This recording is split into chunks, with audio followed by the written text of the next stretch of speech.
तो अगर दोस्तों आप लोगों का सोलो लेवलिंग 2 के एक और नए एपिसोड में, तो जैसा कि मैंने लास्ट वाले एपिसोड में देख लिया था कि जिन्हों का जो बेटा था सांग सूहो, वो बेरू के साथ शैडो डंजन के अंदर एंटर कर जाता है। वहीं पे हमारा लास्ट वाला एपिसोड खत्म हो गया था। तो इस एपिसोड की शुरुआत में सांग सूहो डंजन की तरफ देखता है जो कि बहुत ज्यादा बड़ा था। वो डंजन को देखते हुए बड़े मन में सोच रहा होता कि ओ तो ये है शैडो डंजन, लेकिन ये एक डंजन से ज्यादा एक बर्बाद सिटी लग रही है जो कि पूरी तरीके से तहस महस हो चुकी है। लेकिन पता नहीं क्यों मेरे को ये जगह जानी पहचानी से लग रही है। तभी उसके सामने उसकी जो स्टेटस विंडो होती है वो ओपन होती है, जहां पर उसको एक नया क्वेस्ट मिलता है। उसको इस क्वेस्ट के बारे में बताया जाता है कि आपको एक नया क्वेस्ट मिला है जिसमें आपको सरवाइव करना है। शैडो डंजन के अंदर आपको कभी भी एक कमजोर के तौर पर एक्सेप्ट नहीं किया जाएगा, क्योंकि आप इस जगह के मालिक बनेंगे और इसीलिए आपको एक समय सीमा दी जाएगी। उस समय के अंदर ही आपको इस जगह पर सरवाइव करना है और आपको ये प्रूव करना है कि आप इस जगह के लायक हैं, आप इस पावर के असली हकदार हैं। जहां पर उसको 4 घंटे दिए जाते हैं। तो जैसा कि जिन्वू के साथ होता ना फर्स्ट टाइम, भाई वो भी एक डंजन के अंदर चला गया था, वहां पर उसको 4 घंटे मिले थे, वहां पर उसको सरवाइव करना था। तो सेम वही सिचुएशन है। इसके ऊपर यहाँ पे मॉन्स्टर वगैरह अटैक करेंगे, 4 घंटे तक इसको यहाँ पे सरवाइव करना है और इसको साबित करना है। और फिर उसके सामने उसकी स्टेटस विंडो होती है वो क्लोज हो जाती है। सांग सो कहता है अच्छा तो मेरे को इस जगह पर 4 घंटे तक सरवाइव करना है। बेरू कहता है थोड़ा संभल के रहिएगा यंग मोनार्च, इस जगह पर काफी ज्यादा खतरा है, आपको 4 घंटे अच्छे से बिताने होंगे क्योंकि यहाँ पर चारों तरफ खतरे ही खतरे हैं। जिन्हों कहता है खतरा, तभी हम लोग पीछे देखते हैं तो एक्चुअली वहां पर एक गॉबलिन होता है जो कि जिन्वू की तरफ ही देख रहा होता है। लेकिन जिन्वू ने ये नोटिस नहीं किया होता, उसको कुछ भी नहीं मालूम होता, ना ही बेरू को मालूम होता है कि यहाँ पर गॉबलिन आ चुके हैं। वो जो गॉबलिन होता है वो काफी ज्यादा तेजी से सांग सूहो के ऊपर अटैक करता है और जैसे ही सांग सूहो के करीब उसका वीपर आने वाला होता है, सांग सूहो यहाँ पर समझ जाता है क्योंकि पीछे से कोई अटैक हुआ है और तभी सांग सूहो उसके उस अटैक से बच जाता है और उसको एक किक मारता है। सांग सो की किक काफी ज्यादा पावरफुल होती है, वो गोब्लिन काफी ज्यादा दूर जाके गिरता है। सांग सो कहता है कि भाई इसने तो मेरे को सरप्राइज ही कर दिया, ये कहाँ से आ गया। इसके बाद हम लोग उस गोब्लिन को देखते हैं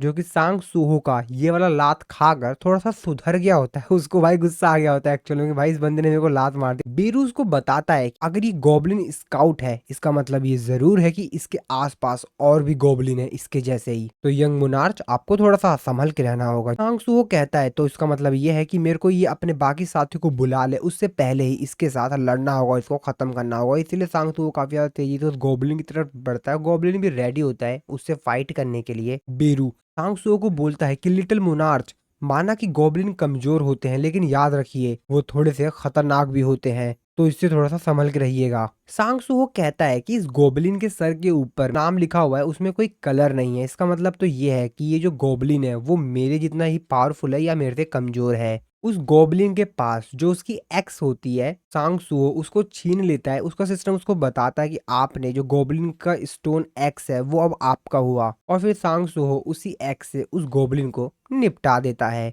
और ये सब कुछ देखकर सांग सो भी थोड़ा सा खुश होता है कि आखिरकार उसने गोब्लिन स्काउट को हरा तो दिया। वो बेरू से कहता है कि देखा तुमने मैंने इसको कैसे निपटा दिया। सांग सूहो और बेरू सामने देखते हैं तो एक्चुअल में वहां पर एक और गोब्लिन स्काउट होता है जो कि यहाँ पर अपने बाकी साथियों को आवाज देके यहाँ पर बुला रहा होता है। इसको देखकर सांग सूहो और बेरू दोनों को दोनों भाई काफी ज्यादा डर जाते हैं। सांग सूहो उस गोब्लिन की तरफ देखते हुए कहता है कि ऐसा लग रहा है कि अपने बाकी साथियों को बुला रहा है, मेरे को इससे पहले इसको निपटाना होगा। लेकिन यहाँ पर जो बाकी गोब्लिन होते हैं वो उसकी साउंड को सुन लेते हैं और उन्हीं गोब्लिन में से एक गोब्लिन होता है जिसका नाम होता है गोब्लिन सेंटोरियन। और यहाँ पर काफी ज्यादा अलग अलग गोब्लिन होते हैं, गोब्लिन स्काउट ही नहीं, अलग अलग किस्म के गोब्लिन। अब सांग सो भी समझ जाता है कि भाई इसने बाकी गोब्लिन को बुला दिया है तो अब मेरे को उन लोगों से लड़ना ही होगा, और इसीलिए वो बेरू से बोलता है कि तो तुम मेरी मदद करोगे ना, है ना। जिस पे यहाँ पर वेरोस को कहता है कि वैसे मेरी इच्छा तो थी आपकी मदद करने के लिए, लेकिन मैं आपकी मदद कर नहीं पाऊंगा क्योंकि मेरी जो माना है वो सारी तो मेरे को इस डायमेंशन में आने में ही खर्च हो जा रही है, और अगर मैं फिर भी इस बैटल में आपके साथ लड़ता हूँ तो जो भी एक्सपीरियंस आपको मिलेगा वो काफी ज्यादा कम हो जाएगा लिटिल मोनार्च। तो मुझे लगता है कि आपको ही इन लोगों से लड़ना होगा। जिस पे सांगसो कहता है क्या यार। जिस पे सांगसो आसपास देखता है तो वहां पर सभी जो गोबलिन्स थे वो वहां पर आ गए होते हैं। भाई ये गोबलिन्स काफी ज्यादा होते हैं। इनको देखकर सांगसो थोड़ा सा भाई खुश भी होता है कि हाँ ठीक है लेवल अप करने के लिए मिलेगा, लेकिन भाई वो परेशान भी होता है क्योंकि काफी ज्यादा गोबलिन होते हैं यार यहाँ पर। और जहां तक मेरे को लगता है इतने गोबलिन भाई जिन्वू को भी नहीं मिले थे फर्स्ट टाइम। तो सांगसू आगे कुछ सोच पाता तभी वो जो गोबलिन्स होते हैं वो सांगसू के ऊपर अटैक करते हैं, लेकिन सांगसू भी यहाँ पर अपनी एक स्किल जिसकी मदद से वो किसी भी चीज को बिना छुए ही अपने पास उसको बुला सकता है या उसको फिजिकली कंट्रोल कर सकता है। तो सांग सूहो को यहाँ पर जो पिछला वाला उसने गॉब्लिन मारा था, उसको मारने के बाद उसको जो एक्स मिली थी ना, उसको वो बिना छुए ही फिजिकली कंट्रोल कर कर बाकी जो गोब्लिन होते हैं उनके ऊपर अटैक कर रहा होता है और उनको खत्म कर रहा होता है। सांग सू भी काफी ज्यादा खुश होता है, वो कहता है वैसे ये स्किल तो काफी ज्यादा बेहतरीन है, मेरे को ऐसा लग रहा है कि मेरे हाथ इनविजिबल हो चुके हैं। तो सांग सूहो की जो स्किल थी उसका नाम था रूलर्स अथॉरिटी लेवल 1 की, और इस स्किल में किसी भी प्रकार की कोई माना की जरूरत नहीं होती। जिसके बाद सांग सूहो के ऊपर फिर से काफी सारे जो गोब्लिन्स होते हैं वो अटैक करने लगते हैं, और उन्हीं में से एक गोब्लिन होता है जो कि भाई धनुष का इस्तेमाल करके उसके ऊपर तीर छोड़ रहा होता है। सांग सूहो उसकी तरफ देखते कहता है क्या यार, ये तो धनुष से मेरे ऊपर अटैक कर रहा है, ठीक है तेरे को बताता हूँ मैं। जिसके बाद सांग सूहो यहाँ पर एक धनुष बनाता है और उसके ऊपर उस तीर से काफी ज्यादा तेजी से अटैक करता है। भाई इतनी ज्यादा तेजी से अटैक करता है कि वो जो आर्चर होता है, धनुष वाला जो गोब्लिन होता है, वो मारा जाता है। बीरू भी देख के काफी ज्यादा हैरान होता है, वो कहता है वो ये तो काफी बेहतरीन है। यंग मोनार्च के बचपन में ऐसा लगता था कि इनका जन्म एक लीजेंडरी के तौर पर नहीं हुआ है, ये एक झूठ सा लगता था, लेकिन अब तो ऐसा लगता है रूलर अथॉरिटी इन्होंने अपने पिता से यानी कि शैडो मोनार्च से इनहेरिट कर ली है। इस पावर को बनाया ही गया था ताकि किसी भी चीज को डिस्ट्रॉय किया जा सके। और जैसा कि आइटेरियम के जो लोग हैं वो अर्थ के ऊपर अटैक कर रहे हैं, तो शुरुआत हो चुकी है यंग मोनार्च के पावर की, ताकि वो इस दुनिया को दिखाएं कि वो कितने ज्यादा पावरफुल है। सांग सूहो का उसका सिस्टम नोटिफाई करके बताता है कि आपका लेवल ऊपर है, जिसको देखकर सांग सूहो और भी ज्यादा जोश में आता है और काफी ज्यादा तेजी से जितने भी गोब्लिन्स के सामने आ रहे होते हैं उनको निपटा रहा होता है। सांग सूहो अपने मन में सोचते हुए कहता है कि ऐसा लग रहा है कि जो रूलर अथॉरिटी की वेट लिमिट है वो 10 किलो के आसपास है, क्योंकि मैं 10 किलो से ज्यादा उठा ही नहीं पा रहा हूँ। और तभी एक गोब्लिन सांग सूहो के पास आता है और उसके पीठ के पास भाई साहब एक डैगर मार देता है, जिसकी वजह से सांग सूहो काफी ज्यादा घायल हो जाता है। वो गोब्लिन काफी ज्यादा खुश होता है भाई कि हाँ चलो कुछ तो मेरे को इसको अटैक लगा मेरा, लेकिन उसकी खुशी ज्यादा देर तक नहीं रहती है। सांग सूहो उसको एक पंच मारता है और वो गोब्लिन बहुत ज्यादा दूर जाकर गिरता है। सांग सूहो के पीठ पर एक डैगर लग चुका होता है, जिसकी वजह से वो काफी ज्यादा घायल हो गया होता है। हालांकि सांग सूहो की जो एचपी थी वो थोड़ी सी कम हो गई होती है, लेकिन फिर भी सांग सूहो अपने शरीर में से डैगर को बाहर निकालता है। उसको काफी ज्यादा दर्द हो रहा होता है, लेकिन फिर भी उसके ऊपर जो गॉब्लिन अटैक्स कर रहे होते हैं अभी भी, सांग सूहो उन सभी से लड़ता है। सांग सूहो कहता है कि लेकिन जब मैं पावरलेस था उसकी तुलना में मैं अब काफी ज्यादा अपने आप को जिंदा महसूस कर रहा हूँ और मुझे मजा भी आ रहा है। उसके ऊपर जितने भी गोब्लिन अटैक्स कर रहे होते हैं काफी ज्यादा तेजी से उन गोब्लिन्स के ऊपर मार रहा होता है। हालांकि उसकी जो एचपी थी वो भी काफी ज्यादा तेजी से घट रही होती है, लेकिन फिर भी वो अपने जिन्वू की तरह भाई थोड़ा सा सनकी है, वो भाई हार मानने वालों में से नहीं है। और वो जितने भी गोब्लिन्स वहां पे आ रहे होते हैं भाई उनके ऊपर काफी ज्यादा तेजी से अटैक करके उन गोब्लिन्स को खत्म कर रहा होता है। वो गोब्लिन्स तो बेचारे भाई साहब एकदम मतलब क्या होता है भाई धड़ धड़ धड़ मर रहे होते हैं। साथ ही में सांग सूहो का यहाँ पर लेवल अप भी काफी ज्यादा था,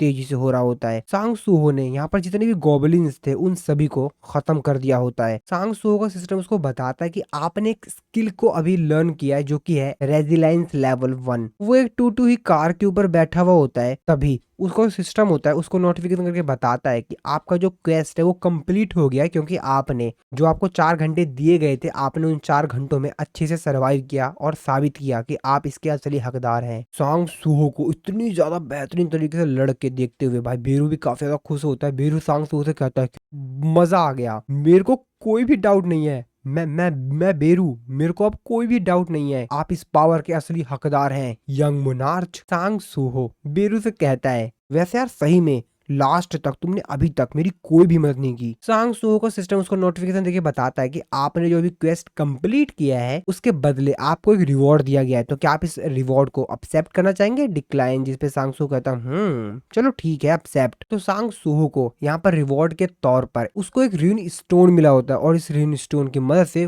वो शैडो एक्सट्रैक्शन स्किल को एब्जॉर्व कर सकता है, यानी कि उसको शैडो एक्सट्रैक्शन स्किल मिल चुकी है। बीरू भी अपने मन में सोच रहा होता है ओह यंग मोनार्च को शैडो एक्सट्रैक्शन की स्किल मिल गई। सांग सूहो भी काफी ज्यादा खुश होता है, वो कहता है कि ऐसा लग रहा है सिस्टम है वो मेरे को और भी ज्यादा स्किल्ड बना रहा है और भी ज्यादा मेरा लेवल अप कर रहा है जब से मैं अवेक्ड हुआ हूँ। साथ ही में उसके यहाँ पर जो पीठ पर चोट लगी होती है ना, गोब्लिन ने भी थोड़ी देर पहले अटैक किया था उसके ऊपर, वो घायल हो गया था, तो वो भी हील हो जाती पूरी तरीके से। सांग सूहो कहता है कि जब मैं अनवेक्ड था उसकी तुलना में अब मेरे को ऐसा फील हो रहा है कि मैं एक चीट कैरेक्टर बन चुका हूँ, मजा आ रहा है यार। बेरू उसको बताता है कि ये जो लेवल अप मैकेनिज्म है ये उसी पे बेस्ड है जो कि मोनार्च पहले इस्तेमाल किया करते थे। मोनार्च यानी कि सांग जिन्वू की बात कर रहा है ये। इस सिस्टम को इस तरीके से डिजाइन किया गया है ये इस चीज को इंश्योर करता है कि प्लेयर हरदम सेफ रहे और साथ ही जो प्लेयर है वो ग्रो भी करता रहे। सांग सूहो कहता है, मेरे को लगता था कि मैं एक अनअवेक्ड हूँ, लेकिन असल में मैं एक स्ट्रॉन्गेस्ट शैडो के साथ पैदा हुआ हूँ। मेरे तो मजे ही मजे हैं। जिसके बाद वो अपने सिस्टम को कहता है कि हाँ ठीक है मैं इस रिवॉर्ड को एक्सेप्ट करता हूँ। उसका सिस्टम उसको रिवॉर्ड देता है। तो जैसे ही सांग सूहो इस रिन स्टोन को अपने हाथों की मदद से ब्रेक करेगा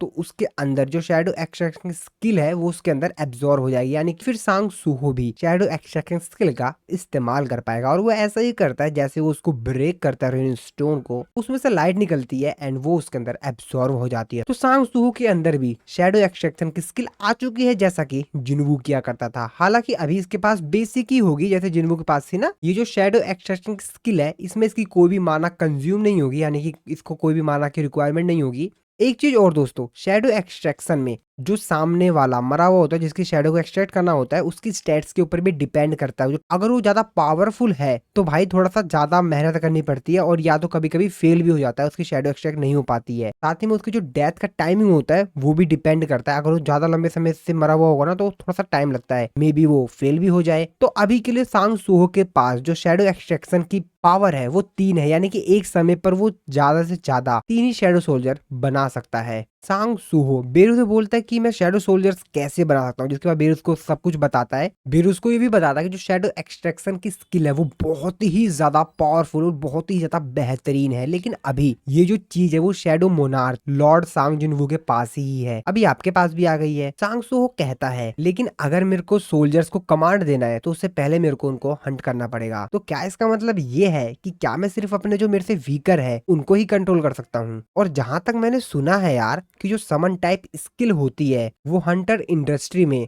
हंटर्स की फेवर में नहीं होती है, उसको ज्यादातर लोग पसंद नहीं करते हैं। लेकिन छोड़ो ना, जिसके बाद सांग सूहो उसकी शैडो को एक्सट्रैक्ट कर लेता है, लेकिन उसकी शैडो एक्सट्रैक्ट ही नहीं हो रही होती है। हालांकि वो कमांड भी बोलता है शैडो एक्सट्रैक्शन, लेकिन ये वर्क नहीं करता है। सांग सूहो बेरू तो कहता है कि क्या मेरे को इस स्किल को इस्तेमाल करने के लिए कोई अलग से कमांड बोलनी पड़ेगी क्या, जिसपे बेरू उसको बताता है कि हाँ अगर कोई कमांड बोली जाएगी तो ये आपको डायरेक्ट ही बोलनी पड़ेगी। जिसके बाद सांग सूहो अपने फादर की तरह यानी सांग जिनवू की तरह ही बोलता है अराइज। और इसी सीन के साथ हमारा ये वाला जो एपिसोड है यहाँ पर खत्म हो जाता है। नेक्स्ट एपिसोड को देखने के लिए चैनल को सब्सक्राइब जरूर कर देना, और अगर वीडियो को लाइक नहीं किया है तो वीडियो को लाइक कर देना अगर वीडियो अच्छी लगी हो तो। मिलता हूं मैं आपको अपनी नेक्स्ट वीडियो में।